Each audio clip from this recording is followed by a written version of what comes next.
Hello students, this is my first lecture of electric current.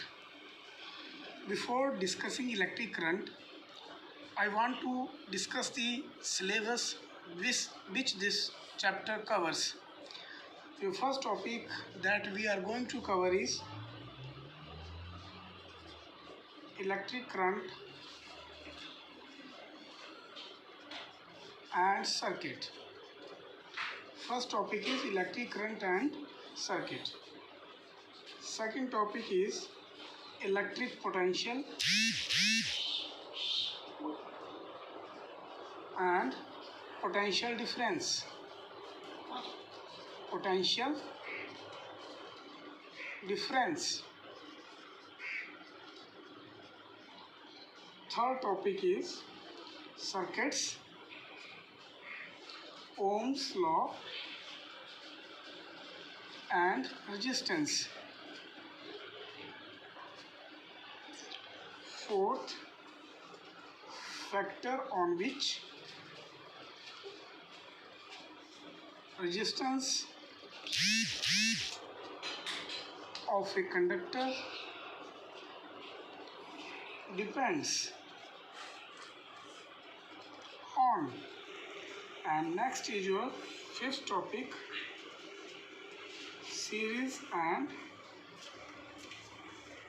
parallel resistors. And next we will solve circuit with a series and parallel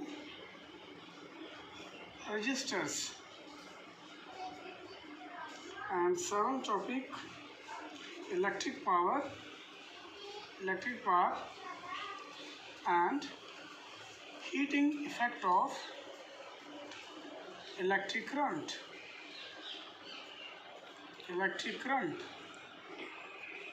And last topic, electric circuit with valves. These are eight topics which are going to cover here. So I will proceed from electric current. What do you mean by electric current? You have listened about water current. What do you mean by water current? When your water flows in a river, then water current executes. Similarly, when your electron or positive charge flows inside a conductor,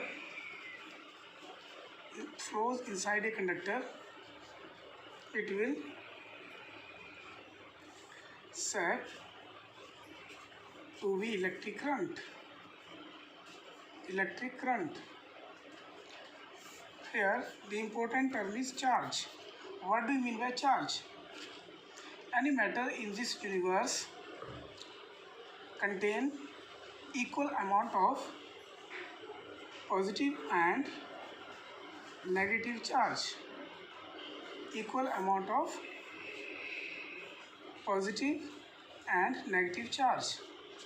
Before proceeding further, we have to discuss the property of electric charge.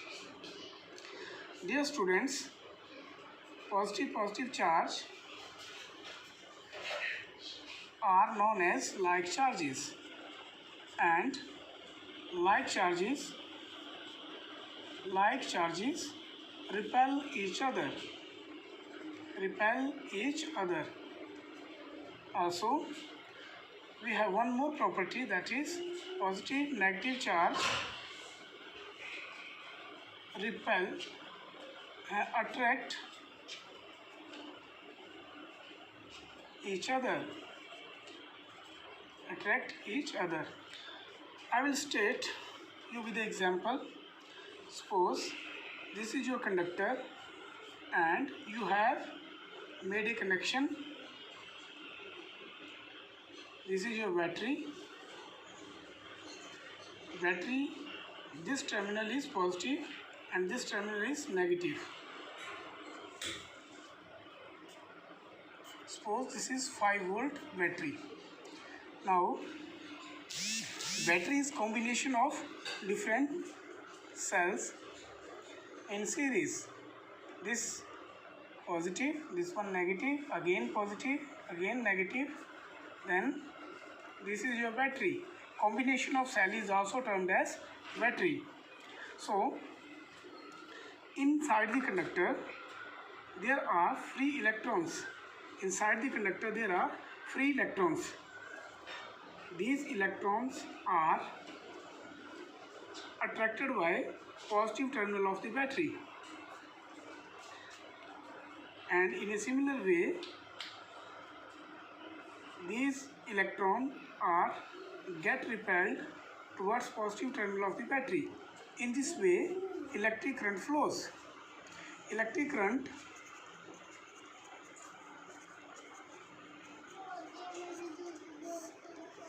flows. Mathematically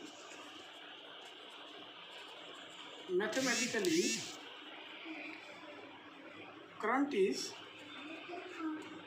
denoted by I. Symbolic representation, and I is equal to Q by T.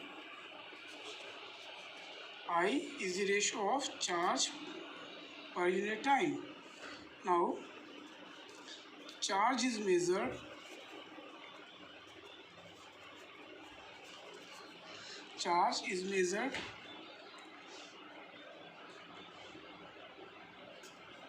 by the amount of current flows.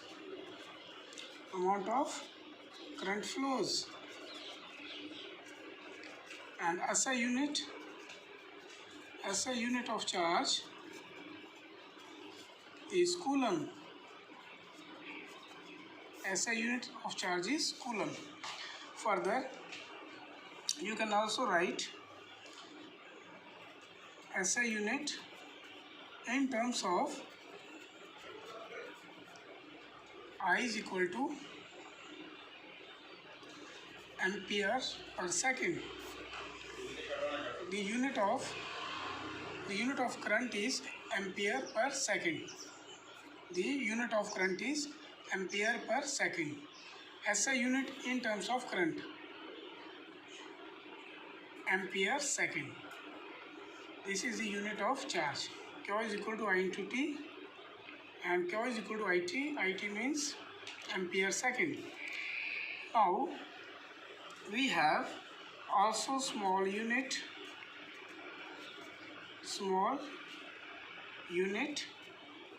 in which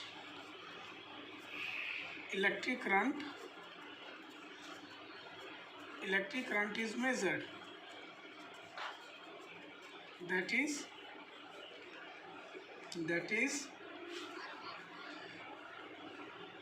microampere. This is your micro. Again I am writing the symbolic representation as microampere. Micro means 10 raised to power minus 6 ampere. Further, smaller unit of electric current is milliampere, and 1 milliampere is equal to 10 raised to power minus 3 ampere. Now we have three types of material. The first material is conductor, and second material is insulator, and third material is semiconductor. Now all metals are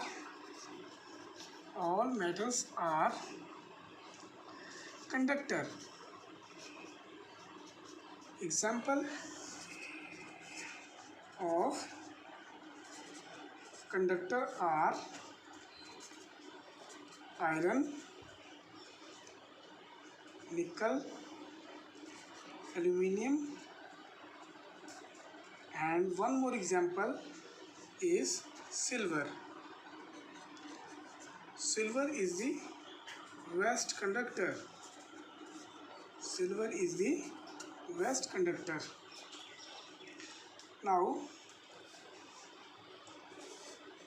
inside the conductor, there are lot of free electrons, and when we apply external cell or battery, these electrons are repelled from negative terminal to positive terminal. So flow of electric charge takes place, which means that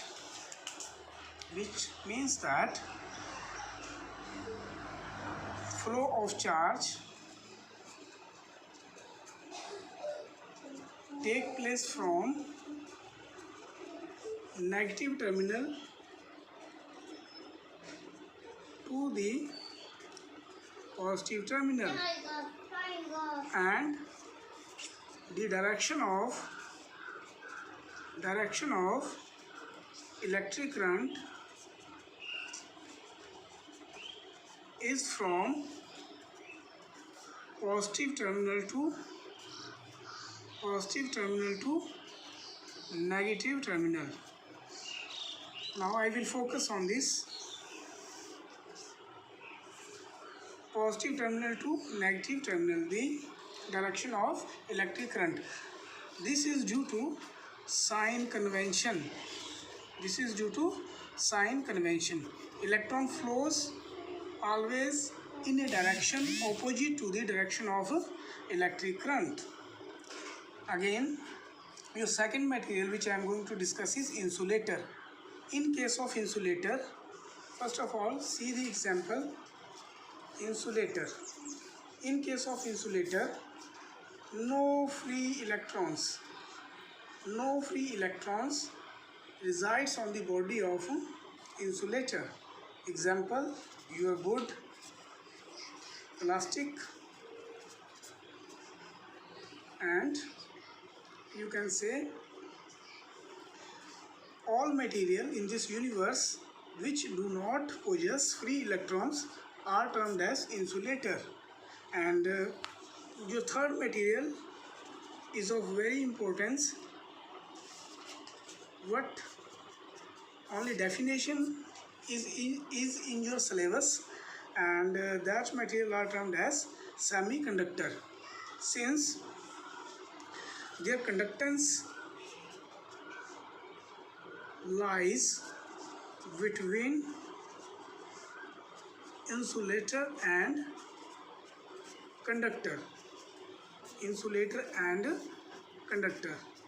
Now, how we can measure the electric current? Which instruments help us to measure electric current? So, ammeter is used to measure electric current. तो बच्चों, आपने साथ साथ notes बनाने हैं, और साथ साथ नोट्स जब तुम बनाओगे तो क्वेश्चन भी अराइज होगा। तो जो मैंने इंग्लिश में पढ़ाया उसको मैं एक बार हिंदी में थोड़ा सा आपको ट्रांसलेट करके बताऊंगा, ताकि जिन बच्चों को इंग्लिश में थोड़ा कम समझ आया है उनको अच्छे से समझ आ जाए। तो मैं ऊपर से एक बार फिर चलूँगा। तो बच्चों, आज के क्लास में हम कवर करेंगे इलेक्ट्रिक करंट, और इलेक्ट्रिक करंट में हमारा जो सिलेबस है 10th का, सबसे पहले मैं वो डिस्कस करना चाहूँगा। हमारा फर्स्ट टॉपिक है इलेक्ट्रिक करंट एंड सर्किट, और हमारा दूसरा जो टॉपिक है electric potential and potential difference. तीसरा हमारे पास circuits, Ohm's law and resistance, और fourth factor on which resistance of a conductor depends, series and parallel resistors, और उस सीरीज़ और पैरेलल के जो रेजिस्टेंस की जो सर्किट है वो हम सॉल्व करेंगे। इलेक्ट्रिक पावर को सॉल्व करेंगे, heat effect of electric current solve करेंगे, इलेक्ट्रिक सर्किट सॉल्व करेंगे बल्ब के साथ। तो ये हमारा सिलेबस है। तो हमने सिलेबस को यहाँ से शुरू किया। तो फर्स्ट टॉपिक हमने लिया इलेक्ट्रिक करंट। तो इलेक्ट्रिक करंट के बारे में मैं आपको दोबारा से बता रहा हूँ कि बच्चों, जैसे नदी के अंदर पानी फ्लो करता है तो उस पानी के फ्लो को हम वाटर करंट बोलते हैं। तो ऐसे ही जब चार्ज जो है किसी भी कंडक्टर के अंदर फ्लो करता है तो वहाँ पे हमारा इलेक्ट्रिक करंट बनता है। उसके बाद इनसाइड एक कंडक्टर जो करंट जो फ्लो होता है उसको बोलते हैं इलेक्ट्रिक करंट। तो किसके कारण होता है? ये चार्ज फ्लो के कारण। तो चार्ज होता क्या है? चार्ज बेटे किसी भी मटेरियल बॉडी की प्रॉपर्टी है। हर एक बॉडी जो है उसके अंदर चार्ज होता है। जैसे ये आपके पास पेन है, इसके अंदर भी चार्ज है, लेकिन आप कहोगे कि यार इसमें तो करंट ही नहीं लग रहा। तो करंट इसलिए नहीं लग रहा क्योंकि इसके अंदर जितना पॉजिटिव चार्ज है उतना ही नेगेटिव चार्ज है। तो पॉजिटिव और नेगेटिव चार्ज दोनों मिलके क्या बन जाएगा बेटा? न्यूट्रल बन जाएगा ना, न्यूट्रल। तो ये न्यूट्रल बन जाएगा। तो जैसे यहाँ पे ये आपके पास कंडक्टर है, तो इस कंडक्टर के अंदर इलेक्ट्रॉन भी हैं, प्रोटॉन भी हैं और न्यूट्रॉन भी हैं। क्या क्या है इसके अंदर? एक तो इसके अंदर इलेक्ट्रॉन है, एक इसके अंदर प्रोटॉन है और एक इसके अंदर क्या है बच्चों? न्यूट्रॉन है। तो इलेक्ट्रॉन पे नेगेटिव चार्ज होता है, प्रोटॉन पे पॉजिटिव चार्ज होता है और न्यूट्रॉन पे आपका कोई भी चार्ज नहीं होता। अब न्यूट्रॉन पे आपका कोई भी चार्ज नहीं है तो इसका क्या मतलब है? इसका मतलब ये है कि जब भी हम फ्लो ऑफ चार्ज स्टडी करेंगे तो हम न्यूट्रॉन को हम भूल जाएंगे, न्यूट्रॉन को हम भूल जाएंगे। तो जो इलेक्ट्रॉन आपके हैं वो जो एटम है उसके आउटर पार्ट में इलेक्ट्रॉन है। प्रोटॉन कहाँ है बेटे? न्यूक्लियस में। न्यूट्रॉन कहाँ है? न्यूक्लियस में। तो ये जो इलेक्ट्रॉन है ये रिस्पॉन्सिबल है किसके लिए? फ्लो ऑफ चार्ज के लिए। फ्लो ऑफ चार्ज के लिए रिस्पॉन्सिबल क्या है? Electrons. Electrons flow of charge के लिए रिस्पॉन्सिबल हैं। तो ये जो पर्टिकुलर आपके हम स्टडी कर रहे हैं इलेक्ट्रॉन, प्रोटॉन और न्यूट्रॉन, इसमें इलेक्ट्रॉन और प्रोटॉन इम्पोर्टेंस है, उसी को हम स्टडी कर रहे हैं। प्रोटॉन के इलेक्ट्रॉन के पास कितना चार्ज होता है?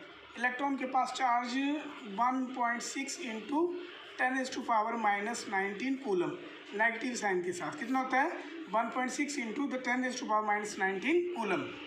तो ये इलेक्ट्रॉन के ऊपर चार्ज है। प्रोटॉन के ऊपर भी चार्ज सेम है मैग्नीट्यूड में, लेकिन प्लस में है, 10⁻⁻19 कूलम।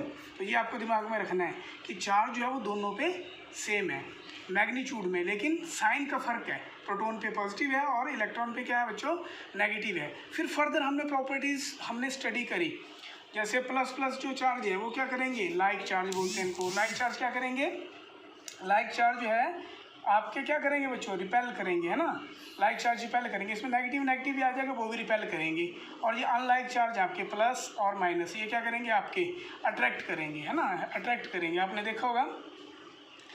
देखा होगा जब भी हम सिर के ऊपर कंघी फेरते हैं तो कंघी फेरने के बाद क्या होता है बेटे? यदि कंघी को हम वहाँ पे ले जाएं, छोटे छोटे पार्टिकल्स पेपर के, डस्ट के, तो कंघी जो कॉम्ब जिसको बोल रहा हूँ मैं, ठीक है, वो क्या करती है? छोटे छोटे पार्टिकल को अपनी तरफ अट्रैक्ट करती है। क्योंकि जब कंघी को हमने बालों के अंदर घुमाया, राइट, तो वहाँ पे फ्रिक्शन हुआ। फ्रिक्शन के कारण क्या हुआ? चार्जिंग आ गई। चार्जिंग के कारण क्या हुआ? उसके अंदर अट्रैक्टिंग प्रॉपर्टीज़ इन्वॉल्व होगी।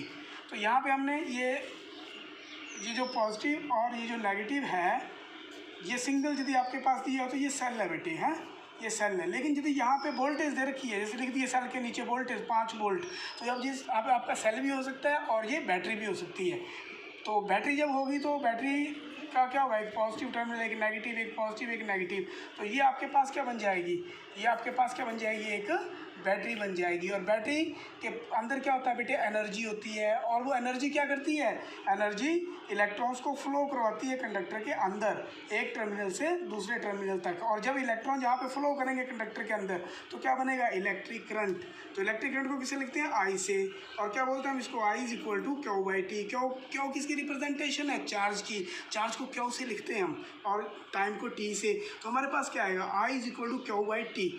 तो यहाँ पे आपका कूलम पर सेकंड, आप ऐसे ही बोल सकते हो, चार्ज की यूनिट जब हम लेंगे कूलम टाइम की second, coulomb per second. Coulomb scientist का नाम है जिसने इस फील्ड में काम किया। अब उसने फील्ड में काम किया, रिवार्ड मिलना चाहिए, तो उसको रिवार्ड मिल गया।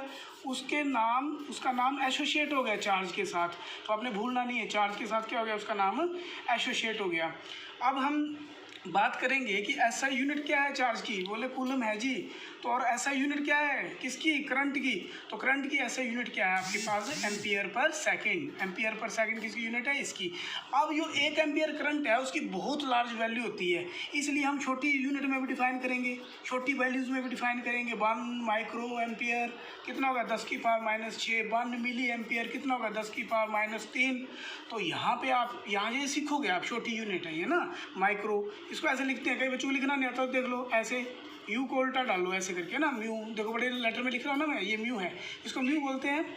माइक्रो एम्पियर 10 की पावर -6, ये 1 मिली एम्पियर है 10 की पावर -3 एम्पियर। तो अब हमें करंट तो पता चल गया, लेकिन करंट कहाँ कहाँ किन किन बॉडीज़ में फ्लो करता है, इजीली किन में नहीं करता, और किन में हमें एक्सटर्नल ज़्यादा बड़ी बैटरी लगाना पड़ती है जिससे करंट आराम से चल पाए।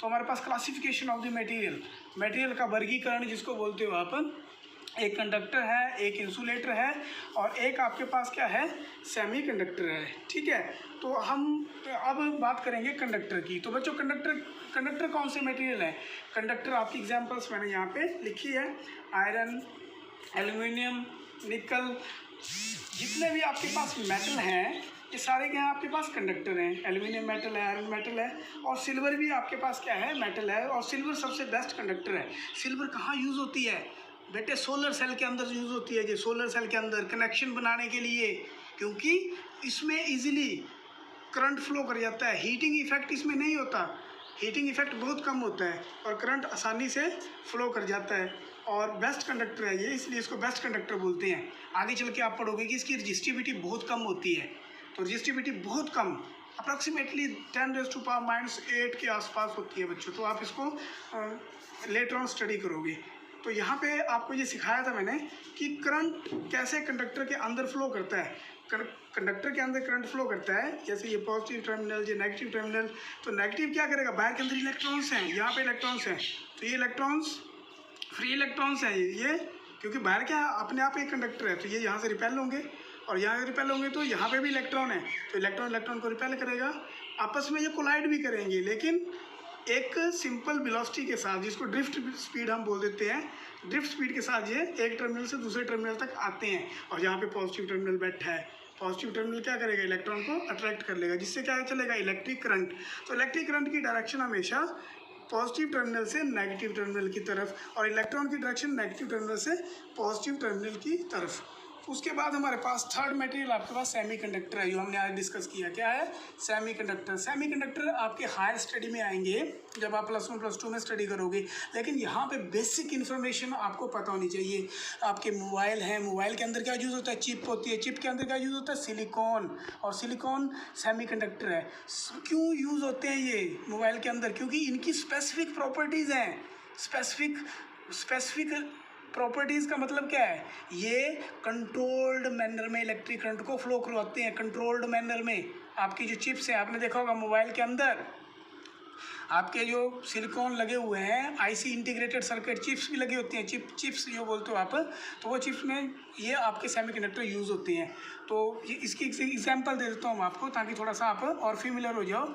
एक सिलिकॉन है आपके पास, एक जर्मेनियम है, आप ये भी चेक कर लेना, ठीक है। सिलिकॉन, जर्मेनियम, ये इसकी पर्टिकुलर एग्जांपल्स हैं। तो अब हम आपको इंसुलेटर के बारे में बताएंगे कि इंसुलेटर के अंदर कोई भी फ्री इलेक्ट्रॉन्स नहीं होता। तो जब भी हम बिजली के जितने भी बिजली के उपकरण हैं उनके साथ जब हम काम करते हैं, तो बेटे हम देखते हैं कि प्लास्टिक के दस्ताने पहन के करते हैं, हमें शौक नहीं लगता। हमें एडवाइस करते हैं कि आप जूते डाल के इलेक्ट्रिसिटी को ठीक करिए, वहाँ पे काम करिए, तब भी आपको करंट नहीं लगेगा। तो यहाँ पे ये इसकी इम्पोर्टेंस है। नेक्स्ट यहाँ पे एक और छोटी सी बात आ रही है, बोला circuit. What do you mean by circuit? तो सर्किट क्या है आपके पास, क्लोज्ड एंड कॉन्टिन्यूस पाथ, जिसमें क्या होता है आपका इलेक्ट्रिक करंट फ्लो करता है, तो उसको हम बोलते हैं इलेक्ट्रिक सर्किट। तो बच्चों आई होप यदि आपको कोई दिक्कत होगी, कोई प्रॉब्लम आई होगी, तो आप मेरे को ज़रूर जो है वो बताओगे कि सर यहाँ पे दिक्कत है। मैं पूरी कोशिश करूँगा कि आपकी दिक्कतें दूर हो। और एक आप लोगों को और एडवाइस करता हूँ मैं कि आप अपने नोट्स बनाना शुरू कर देना है, और आराम से बिल्कुल बिना पैनिक के आपका सिलेबस शुरू कर दिया है। तो अब हम रेगुलर आपको जैसे 3 दिन लेक्चर होता है 3 दिन आपका काम करवाएंगे। ठीक है बच्चों।